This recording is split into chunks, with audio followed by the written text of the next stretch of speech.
जय हिंद। आज के वीडियो में हम लोग सीखने वाले हैं कि अगर कोई भी पूर्ण वर्ग संख्या हमें दे दी गई, कोई भी पूर्ण वर्ग संख्या, और कहा गया कि बताइए कि यह किसका स्क्वायर है, या फिर ऐसे कहा गया कि इसका वर्गमूल कितना होगा ये बताइए, तो हम कम से कम समय में उसका वर्गमूल फाइंड कर सकते हैं। ये कैसे करेंगे इस बात को थोड़ा सा हम लोग यहाँ पर समझते हैं। यहाँ देखिए, जैसे यहाँ पर हम 1 से 9 तक की संख्या का स्क्वायर का एक इकाई अंक लिखे हैं। यहाँ समझिएगा थोड़ा सा बात को ध्यान से कि अगर इसका मतलब क्या है जो हम लिखे यहाँ पर, इस बात को समझिए कि जैसे अगर हम 1 का स्क्वायर करें तो कितना होता है, 1 होता है, और 2 का और 9 का स्क्वायर करें तो कितना होता है, तो कहेंगे सर 81 होता है। तो 1 के स्क्वायर का इकाई अंक कितना है, 1 है, और 9 के स्क्वायर का भी इकाई अंक कितना है, 1 है। अच्छा आगे समझिए, जैसे हम 2 का स्क्वायर किए तो कितना आया, 4, और 8 का स्क्वायर किए तो कितना आया, 64। तो 2 के स्क्वायर का इकाई अंक कितना,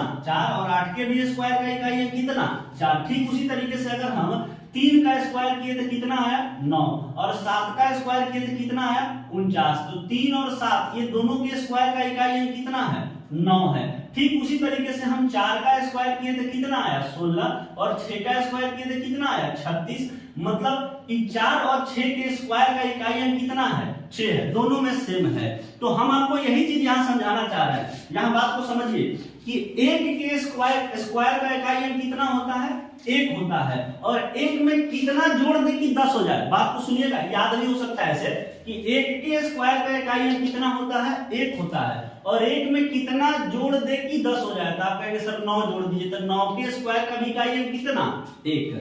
अच्छा 2 के स्क्वायर का इकाई अंक कितना होता, 4 होता। 2 में कितना जोड़ दे कि 10 हो जाए, तो 8 जोड़ देंगे, तो 8 के स्क्वायर का भी इकाई अंक कितना, 4। अच्छा 3 के स्क्वायर का इकाई अंक कितना होता, 9 होता। 3 में कितना जोड़ दे कि 10 हो जाए, तो 7 जोड़ देंगे, तो 7 के स्क्वायर का भी इकाई अंक कितना, 9। अच्छा 4 का स्क्वायर का इकाई अंक कितना होता, 16 माने 6 होता है। तो 4 में कितना जोड़ दे कि 10 हो जाए, तो कहेंगे सर 6 जोड़ दीजिए, तो 6 के स्क्वायर का भी इकाई अंक कितना, 6 ही होगा। अच्छा 5 इकलौता संख्या है, इसके स्क्वायर का इकाई अंक कितना होता है, 5। यहाँ पर 2 मान संभव नहीं है, सब में 2 मान संभव होता है, 5 वाले में एक ही मान संभव है कि किसी भी संख्या का स्क्वायर का, कि कोई भी संख्या जिसका इकाई अंक 5 है तो उसका स्क्वायर करेंगे तो उसके स्क्वायर का इकाई अंक भी कितना आएगा, 5 ही आएगा। ठीक, अब यहाँ पर थोड़ा सा हम लोग बात को समझते हैं। जैसे हम आपको कोई भी संख्या दे दिए, पूर्ण वर्ग संख्या, कोई भी पूर्ण वर्ग संख्या दे दिए, जैसे हमने आपको दे दिया 1681, और हमने आपसे पूछा कि इसका वर्गमूल बताइए, या फिर ऐसे पूछ दिया कि बताइए 1681 किसका स्क्वायर है। ये दोनों बात सेम ही है। हम बोले कि 1681 किसका स्क्वायर है, या फिर 1681 का वर्गमूल कितना होगा, ये दोनों का आंसर एक ही है। चलिए अब बात को समझते हैं। अगर हमको 1681 का वर्गमूल निकालना है तो पहले स्टेप को समझिएगा, आराम आराम से चलेंगे, और आप बहुत सारे पूर्ण वर्ग संख्या को उठाकर, और ये प्रक्रिया जो हम आपको समझाने जा रहे हैं कैसे स्क्वायर रूट निकालना है, वो कोई भी पूर्ण वर्ग संख्या परफेक्ट स्क्वायर नंबर पर आप अप्लाई करिएगा, आपका रिजल्ट आ जाएगा, आंसर आ जाएगा। चलिए अगर 1681 का हमको वर्गमूल निकालना है, स्क्वायर रूट निकालना है, तो समझिए क्या करना है। सबसे पहले कोई भी संख्या दी गई हो उसका अंतिम का 2 अंक लेना है, अंतिम का 2 अंक। 1681 का अंतिम 2 अंक कितना है, तो कहेंगे सर 8 और 1। तो 8 और 1 मतलब 81। 81 का इकाई अंक कितना, तो कहेंगे सर 1 है। 81 का इकाई अंक 1। तो आप सोचिए कि 1 से 9 तक में वह कौन सी 2 संख्या है जिसका स्क्वायर करने पर उसके स्क्वायर का इकाई अंक 1 आता है। हम दोबारा रिपीट कर रहे हैं सर, बात को ध्यान से सुनिएगा। कोई भी संख्या दी गई हो उसका वर्गमूल निकालने के लिए बोला जाए, आपको अंतिम का 2 अंक लेना है। ये क्वेश्चन में 1681 है, 1681 का अंतिम 2 अंक 8 और 1 81 है।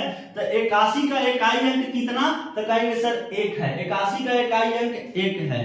तो 1 से 9 तक में वह कौन सी संख्या, 2 संख्या है। 1 से 9 तक में वो कौन सी 2 संख्या है जिसका स्क्वायर का इकाई अंक 1 आता है, तो कहेंगे सर वह संख्या 1 और 9 है जिसके स्क्वायर का इकाई अंक 1 आता है। तो इसके वर्गमूल का, 1681 के वर्गमूल का इकाई अंक या तो 1 होगा नहीं तो 9 होगा। ये बात समझ में आया कि नहीं आया। 1 से 9 तक में वह कौन सी 2 संख्या जिसके स्क्वायर का इकाई अंक 1 आएगा, तो एक 1 है और एक 9 है। मतलब इस संख्या के वर्गमूल का इकाई अंक या तो 1 होगा नहीं तो 9 होगा। ये कैसे पता किए, यहाँ पर इकाई अंक 1 था तो वही हमको चेक करना था कि कौन सी दो संख्या के स्क्वायर का इकाई अंक 1 होता है, तो एक 1 का और एक 9 का। मतलब इस संख्या के वर्गमूल का इकाई अंक या तो 1 होगा नहीं तो 9 होगा। अच्छा, अब ये दो संख्या का काम खत्म, ये 81 का काम खत्म। 81 का काम इतना ही था कि आपको ये बताएगा कि इसके वर्गमूल का इकाई अंक क्या होगा, 1 या तो 1 होगा नहीं तो 9 होगा। अच्छा, अब बची हुई संख्या क्या है, 16। अब उसके बारे में क्या करना है इसको समझिए। वह बड़ी से बड़ी संख्या कौन सी है जिसका स्क्वायर करे, तो या तो ये 16 खुद आ जाए और नहीं तो 16 से कम आ जाए। वह बड़ी से बड़ी संख्या कौन सी है जिसका स्क्वायर करें तो या तो यह 16 खुद आ जाए और नहीं तो 16 से कम आ जाए। आप कहेंगे सर हम 5 का स्क्वायर किए 25 आ गया जो कि 16 से ज्यादा है। हम बोले ज्यादा वाला नहीं लेना, वह बड़ी से बड़ी संख्या बताइए या तो 16 खुद आ जाए उसका स्क्वायर करने पर, उस संख्या का स्क्वायर करने पर या तो 16 ही खुद आ जाए और नहीं तो 16 से कम आ जाए। तो ये 25 ज्यादा हो गया, मैंने 5 का स्क्वायर किया तो ज्यादा आ रहा है। अब 4 का स्क्वायर किए तो कितना है, 16 खुद आ गया किसका स्क्वायर करने पर, 4 का स्क्वायर करने पर। यहाँ भी 4 लिखेंगे और यहाँ भी 4 लिखेंगे। मतलब अब ये जो संख्या है इसका वर्गमूल या तो 41 होगा नहीं तो 49 होगा। अब यहाँ भी क्लियर करना है कि 41 होगा कि 49 होगा। तो इसको क्लियर करने के लिए इकाई वाला अंक छोड़ देंगे, मैंने 1 और 9 को छोड़ दीजिए, बचा क्या 4। जो बची हुई संख्या है उसको यहाँ लिखिए, 4 बच रहा है। 4 के ठीक आगे कौन सी संख्या आती है, तो कहेंगे सर 5 आता है। 4 के ठीक आगे 5 है। 4 में 5 से जो भी अगली संख्या उसे गुना करा दिए, 4 में 5 से गुना किए कितना आ गया, 20 आ गया। अब सोचिए ये जो ऊपर बची हुई संख्या थी 16, ये 16 जो है ये 20 से ज्यादा की कम, तो कहेंगे सर 16 20 से कम है। अगर कम है तो ये 41 और 49 में कम वाली संख्या इसका वर्गमूल होगी। 1681 का वर्गमूल कितना, तो कहेंगे सर 41। ये बात क्लियर हो रहा है कि नहीं हो रहा है? नहीं भी क्लियर हुआ तो कोई बात नहीं, थोड़ा देर रुकना, अभी एक आध एग्जांपल अभी करना, हम लोग बहुत सारा एग्जांपल करेंगे, धीरे धीरे सब क्लियर हो जाएगा, घबराना नहीं है सर। जैसे हम एक अगला एग्जांपल ले रहे हैं, अगला एक पूर्ण वर्ग संख्या हम लिए 2209 और 2209 का वर्गमूल बताना है सर। 2209 का वर्गमूल बताना है। चलिए आराम से समझिए, हम बोले कोई भी संख्या हो, अंतिम का कितना अंक लेना है तो 2 अंक। अंतिम का 2 अंक कितना है तो 0 9। 0 और 9 का इकाई अंक कितना हो गया तो कहेंगे सर 9। तो 1 से 9 तक में वह कौन सी दो संख्या है जिसके स्क्वायर का इकाई अंक 9 होता है, तो आप कहेंगे सर वह दो संख्या 3 है और 7 है। मतलब इसके वर्गमूल का इकाई अंक या तो 3 होगा नहीं तो 7 होगा। इसका काम खत्म सर। अब बची हुई संख्या कौन सी है इधर 22, तो वह बड़ी से बड़ी संख्या कौन सी है जिसका स्क्वायर करे, तो या तो 22 खुद आ जाए और नहीं तो 22 से कम आ जाए। तो कहेंगे कि सर अगर हम 5 का स्क्वायर किए कितना आ गया 25 जो कि 22 से ज्यादा हो गया। 4 का स्क्वायर किए कितना आ गया 16, मतलब 22 तो नहीं आएगा। 4 का स्क्वायर किए 16 आ गया। अच्छा 3 का भी स्क्वायर करके देखिए कितना आ रहा है 9। लेकिन हम बोले क्या है आपसे कि वह बड़ी से बड़ी संख्या जिसका स्क्वायर करें तो या तो 22 खुद आ जाए और नहीं तो 22 से कम आ जाए। तो 22 तो आएगा नहीं, 22 से कम आएगा। 22 से कम 4 का स्क्वायर भी आएगा, 3 का स्क्वायर भी आएगा, 2 का स्क्वायर भी आएगा। तो लेना किसको है, बड़ी से बड़ी संख्या को। तो 4 का स्क्वायर किए, 4 ही वो बड़ी से बड़ी संख्या है जिसका स्क्वायर करने पर किससे कम आएगा 22 से कम आएगा। तो हम यहाँ पर भी लिखेंगे 4 और यहाँ पर भी लिखेंगे 4। मतलब 2209 का वर्गमूल या तो 43 होगा नहीं तो 47 होगा। दो संभावना। अब यहाँ से आपको इकाई अंक छांटना पड़ेगा ये क्लियर करने के लिए कि 43 का वर्गमूल है कि 47 का वर्गमूल है। ये दोनों में से भी क्लियर करना, तो ये इकाई अंक को छाट दीजिए। 3 और 7 को हम यहाँ पर क्या कर दिए, छाट दिए। बची हुई संख्या क्या है 4। तो 4 को आप यहाँ लिखिए और 4 के ठीक बाद कौन आता है 5, गुना करा दीजिए कितना आ गया 20। अच्छा ये जो ऊपर 22 जो बचा हुआ संख्या है ये 20 से बड़ा कि छोटा, तो कहेंगे सर ये 22 जो है ये 20 से बड़ा है। तो अगर बड़ा है तो बड़े वाली संख्या इसका वर्गमूल हो जाएगी। 43 और 47 में कौन बड़ा 47। तो किसका वर्गमूल, इसका वर्गमूल कितना हो जाएगा 47 हो जाएगा। मतलब 47 का स्क्वायर है। ये बात क्लियर हुआ है सर, अभी पहले से कुछ ज्यादा क्लियर हुआ होगा। जैसे एक अगला एग्जांपल लेते हैं, अगला क्वेश्चन लेते हैं। ये क्वेश्चन आप ट्राई करिएगा। यहाँ देखिए जैसे हमने लिखा जैसे हमने एक संख्या लिख दिया पूर्ण वर्ग संख्या 43,681 और इसका हमने कह दिया कि वर्गमूल बताइए। सर संख्या कितनी भी बड़ी क्यों ना आ जाए, हम बोले कि आपको अंतिम से कितना अंक लेना है, 2 अंक। अंतिम का 2 अंक कितना है, तो 8 और 1 मतलब 81। 81 का इकाई अंक कितना, 1। अब सोचिए 1 से 9 तक में वह कौन सी दो संख्या है जिसके स्क्वायर का इकाई अंक 1 होता है, तो आप कहेंगे सर वह 1 है और 9 है। उसका मतलब इस संख्या के वर्गमूल का इकाई अंक या तो 1 होगा और नहीं तो 9 होगा। इसका कहानी खत्म सर। बची हुई संख्या कौन सी है, 436।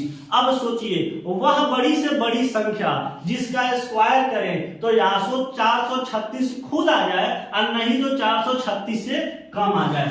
आप कहेंगे सर हम 21 का स्क्वायर किए कितना आ गया, 441, जो कि 436 से बड़ा है, तो बड़ा नहीं लेना है, या तो उसके बराबर नहीं तो उससे कम। वो बड़ी से बड़ी संख्या सोचनी है आपको। अच्छा 20 का स्क्वायर किए कितना आया, 400। कहेंगे ये ले लेंगे सर, ये 436 तो नहीं आएगा लेकिन 436 से कम आएगा। कौन है, तो 400, और किसका स्क्वायर है, तो 20 का। तो यहाँ भी लिखेंगे 20 और यहाँ भी लिखेंगे 20। मतलब इसका वर्गमूल या तो 201 होगा और नहीं तो 200 कितना होगा, 9 होगा। या तो 201 नहीं तो 209। अब इसमें भी क्लियर करना है कि 201 का वर्गमूल, इसका वर्गमूल 201 होगा कि 209 होगा। तो अब इकाई अंक छाट दिए। बची हुई संख्या क्या है, तो 20 है। अच्छा 20 है तो 20 के ठीक आगे कौन आता है, 21। तो 20 में 21 से गुना कराइए कितना हो गया, 420। अच्छा ये जो बची हुई संख्या थी 436, ये 436 जो है 420 से ज्यादा की कम, तो कहेंगे सर ज्यादा है। तो ज्यादा है तो ज्यादा वाली संख्या इसका वर्गमूल हो जाएगी, 209 इसका वर्गमूल हो जाएगा। मतलब ये 209 का स्क्वायर है। ये बात क्लियर हो रहा है कि नहीं हो रहा है सर। अच्छा एक और एग्जांपल लेते हैं, अब आपको बात जो है समझ में आ गया होगा। एक और एग्जांपल हम यहाँ पर ले रहे हैं। जैसे हमने कहा कि आप जो है इसका वर्गमूल बताइए, 13,225 का 13,225 का वर्गमूल बताइए। आप कहेंगे सर संख्या चाहे कितनी भी बड़ी क्यों ना हो, हमको क्या करना है, अंतिम से 2 अंक लेना है। अंतिम से 2 अंक कितना, तो 2 और 5 माने 25, और 25 का इकाई अंक कितना, तो 5। अच्छा 1 से 9 तक में वह कौन सी संख्या है जिसके स्क्वायर का इकाई अंक 5 होता है, तो ये कई मान संभव है सर।